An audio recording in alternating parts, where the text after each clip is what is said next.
तो नमस्कार विद्यार्थियों, आप सबों के बीच में गुड्डू सर पुनः उपस्थित हूँ। आप सबों के बीच एक छोटा सा ट्रिक जिसके माध्यम से दुनिया के जो 10 ऊंचे ऊंचे शिखर हैं उसको आप बहुत आसानी पूर्वक से क्या कर सकते हैं, याद रख सकते हैं।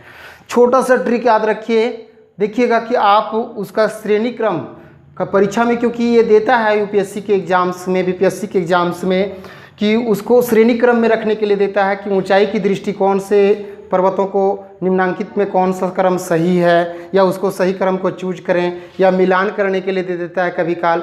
ठीक है, हाइट के अनुसार में कभी मैच्योर करने दे देगा, कभी छांटने दे देगा, सजाने के लिए दे देगा।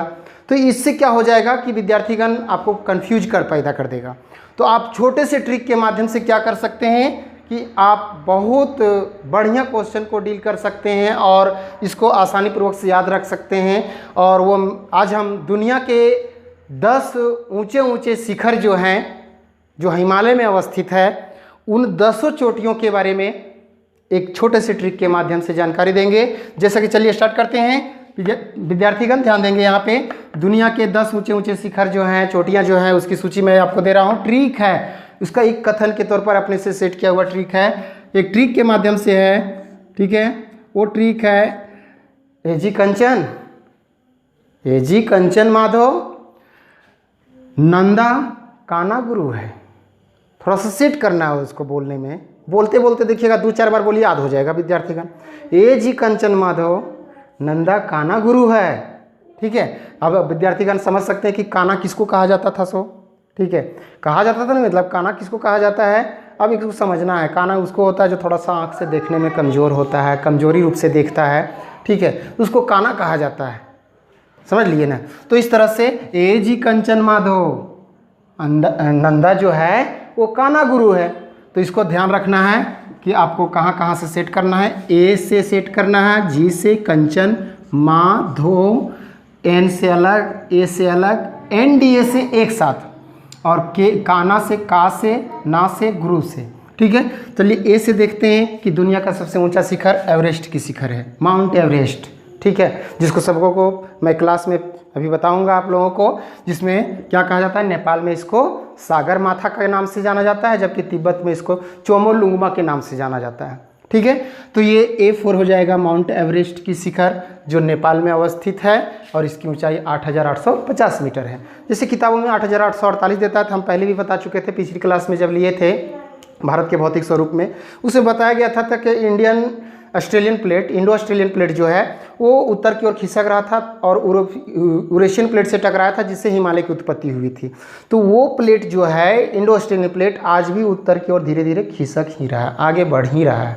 ठीक है, जो पिछली क्लास में भी आपको जानकारी दे दिया गया था कि 3 सेंटीमीटर तक अभी भी प्रतिवर्ष की दर से खिसकने की प्रक्रिया चल रहा है। यही कारण से क्या हो रहा है कि वो हिमालय का धीरे धीरे और ऊंचाई बढ़ रहा है। तभी हिमालय की ऊंचाई कितनी हो गई है, 8848 मीटर हिमालय बोलते हैं, और एवरेस्ट शिखर की ऊंचाई 8850 मीटर हो गया है। ठीक है, 48 के जगह पर। चलिए ए से हो गया आपका। फिर जी से गॉडविन ऑस्टिन, जिसका दूसरा नाम बताए थे K2। ठीक है, जो हम पहले बता चुके थे पिछली क्लास में, जब हम देंगे, ठीक है, अगला क्लास का, उसके माध्यम से बताएंगे कि आपको गॉडविन ऑस्टिन जो है, K2 जो है, वो भारत का सबसे ऊंची चोटी है। भारत का क्वेश्चन पूछता है भारत की सबसे ऊंची चोटी कौन है, तो K2 या गॉडविन ऑस्टिन उसी को कहा जाता है। लेकिन भारत में अवस्थित भारत की सबसे ऊंची चोटी की बात करेगा तब कंचनजुंगा हो जाएगा। क्या हो जाएगा, कंचनजुंगा हो जाएगा। तब भारत में ये स्थित पूर्णता है। लेकिन ये क्या है कि पाक अधिकृत क्षेत्र जम्मू कश्मीर में जो है, पाक अधिकृत क्षेत्र जो गिलगित का हिस्सा आता है, उस गिलगित क्षेत्र में पाक जो है, पाकिस्तान जो है, वहाँ अपना कब्जा जमाए हुए है, और उस पर नियंत्रण जो है वो चाइना का है, जिससे हमारे पूर्णता अधिकार इसमें अभी तक नहीं है। इसीलिए भारत का बोला जाता है, लेकिन पूर्णता भारत में अवस्थित ये नहीं है। ठीक है, तो इस तरह से गॉडविन ऑस्टिन जो भारत के जम्मू कश्मीर में है, 8611 मीटर। नेक्स्ट है कंचनजुंगा, कंचन से हो जाएगा कंचनजुंगा। ध्यान रहे विद्यार्थीगण, कोई लड़की को मत देख दीजिएगा इसमें। ठीक है, कंचन से हो जाएगा कंचनजुंगा, जो भारत के सिक्किम राज्य में अवस्थित है, और इसकी ऊंचाई 8595 मीटर है। ठीक है, ये भारत में स्थित, भारत की भूमि में अवस्थित भारत की सबसे ऊंची चोटी है, और दुनिया की तीसरी बड़ी ऊंची चोटी है। ठीक है, नेक्स्ट है मास से देखिए मकालू, मकालू कहाँ है, नेपाल में पड़ता है और वो 8,481 मीटर ऊंचाई है इसकी। और धो से हो जाएगा धौलागिरी, वो भी नेपाल में है, 8,172 मीटर, 8,172 मीटर है। उसके बाद N4 यहाँ तोड़ना है आपको, नंदा एक साथ लिखा गया लेकिन N से हो जाएगा आपको नंगा पर्वत, जो जम्मू कश्मीर में भारत में अवस्थित है और ये 8,126 मीटर की ऊंचाई में है।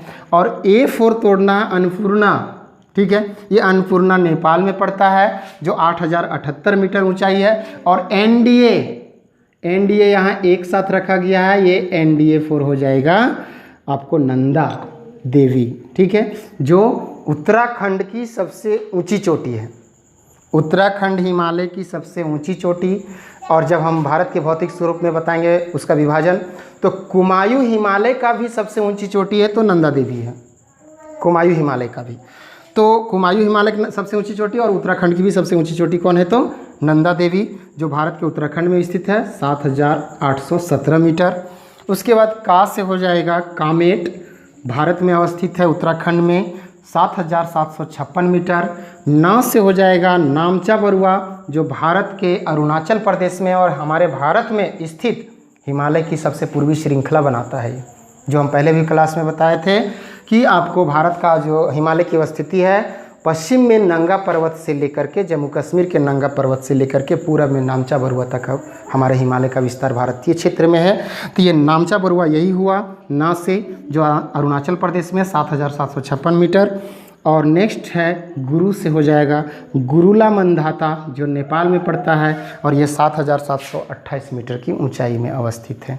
तो इस प्रकार से दुनिया के 10 सबसे ऊंचे चोटियां हैं। आपको कहीं से भी इससे पूछे सवाल, श्रेणी क्रम में सजाने के लिए बोले या सजा हुआ रहेगा, बोल देगा कि इनमें से कौन ऊंचाई की दृष्टिकोण से है, मिलान करने भी बोल देगा कि ऊंचाई की दृष्टिकोण से मिलान करें, एक तरफ दे सकता है आपको नाम दे देगा शिखर का नाम, दूसरी तरफ उसका हाइट दे देगा। एक तरफ दे सकता है आपका नाम शिखर का, दूसरी तरफ उसका क्षेत्र दे सकता है कि कहाँ किस राज्य में है या किस देश में कहाँ है, सो ये भी पूछ सकता है। कहीं से भी सवाल पैदा हो सकता है यहाँ पे, इसलिए विद्यार्थीगण इस पर जरूर फोकस करेंगे।